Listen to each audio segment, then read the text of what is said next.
Nous abordons la fonction la plus utilisée sous Excel, qui est la fonction conditionnelle si, une fonction binaire qui nous permettra de faire un choix entre A et B, enfin de prendre en résultat le A ou le B en fonction d'un test préliminaire. Alors, ici je vais écrire la fonction, j'ai préparé le tableau ici, comme l'exercice avec recherche V, nom, chiffre d'affaires, quantité, prix moyen.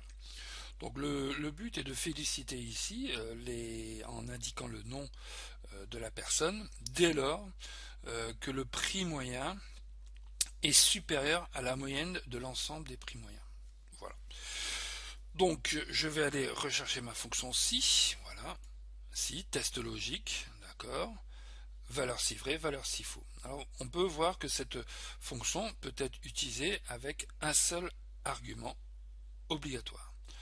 Donc on va regarder cela, le test logique. Alors on va regarder si cette valeur ici, d'accord, est supérieure. Donc on va utiliser un opérateur de comparaison. Et là, comme la moyenne des prix moyens, je ne l'ai pas calculée, je vais la calculer directement dans l'argument test. Voilà. Je prends bien sûr la première jusqu'à la dernière cellule de la colonne. Voilà, je ferme la parenthèse parce que c'est une fonction dans une fonction.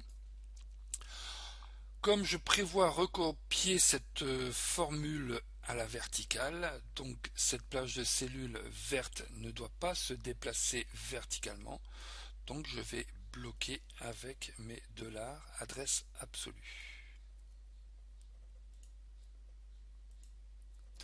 Voilà. Donc je vais dans un premier temps réaliser cette fonction de façon minimaliste, donc avec uniquement un seul argument, l'argument obligatoire, entrée. J'ai peut-être un petit problème de parenthèse. Alors, il me demande quand même valeur si vrai, tac tac tac. Ouais. Oui. Voilà, ok. Donc, ici, voilà, j'ai bien ma fonction. Donc ici, il me le met en anglais, d'accord. Je sais pas pourquoi. Alors voilà, je recopie vers le bas. Donc en principe, vous voyez, comme j'ai correctement mis mes adresses relatives et absolues, je repasse en français. Voilà, tout fonctionne, d'accord. Sachant que bien sûr l'adresse bleue, on la voit se déplacer, elle est relative sur la verticale.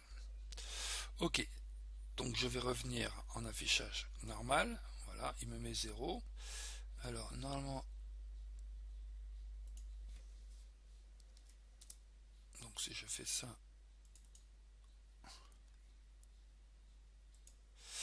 ok, bon.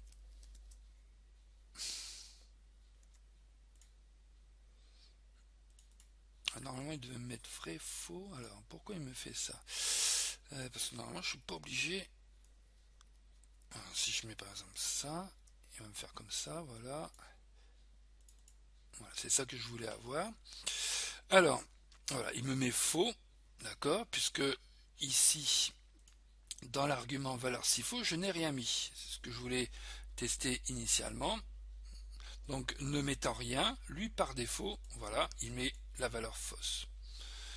Donc, je vais quand même tester parce que, à moins que la syntaxe, voilà.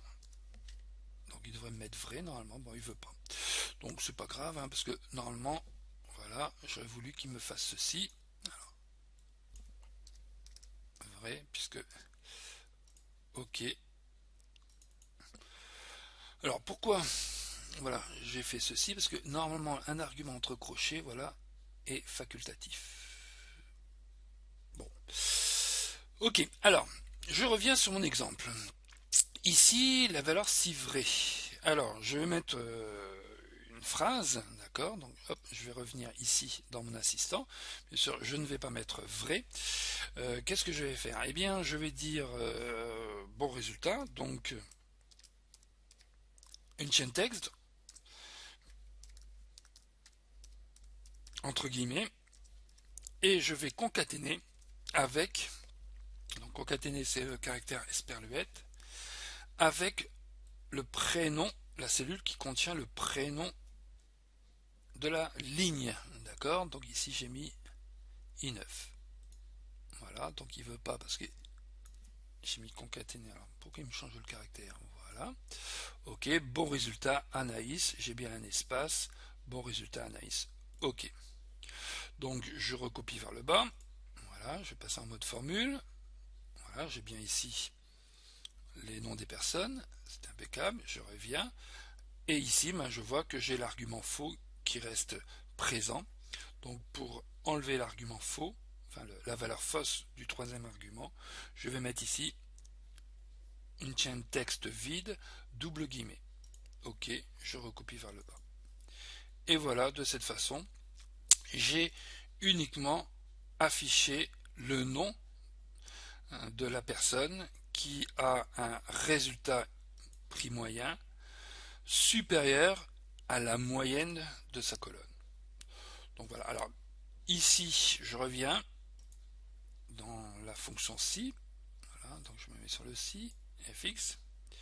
Donc il n'est pas rare ici d'avoir d'autres fonctions. C'est ça qui va donner la puissance de notre fonction si.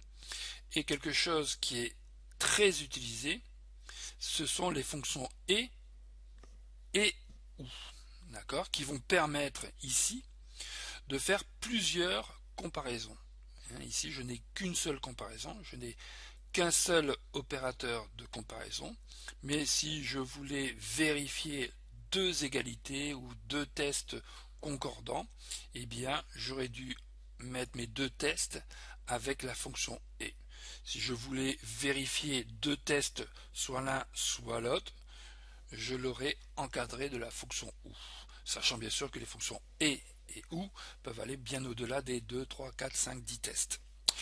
Donc ce qui donne d'autant plus de puissance à notre fonction si. Ce que l'on peut aussi souvent retrouver, c'est ici, dans le cas présent, je ne propose que deux réponses. Réponse vraie, réponse fausse. Mais je pourrais avoir trois réponses possibles. Dans ces cas-là, eh bien, je ferai sous la forme de poupée russe, je vais imbriquer ici, par exemple, soit dans la valeur si vrai, soit dans la valeur si faux. Je vais imbriquer une seconde fonction si qui me permettra donc d'afficher les deux autres propositions, sachant que ici, sur la première fonction si, soit une proposition serait validée, donc par exemple là 1, et si j'avais deux autres propositions, elles seraient validées par une seconde fonction si. Donc communément, si vous avez 5 réponses possibles, ça vous fait 4 fonctions si imbriquées. Donc voilà pour cette fonction très utilisée, d'accord. Donc faire très attention aussi au niveau des recopies, adresses relatives, absolues et ainsi de suite.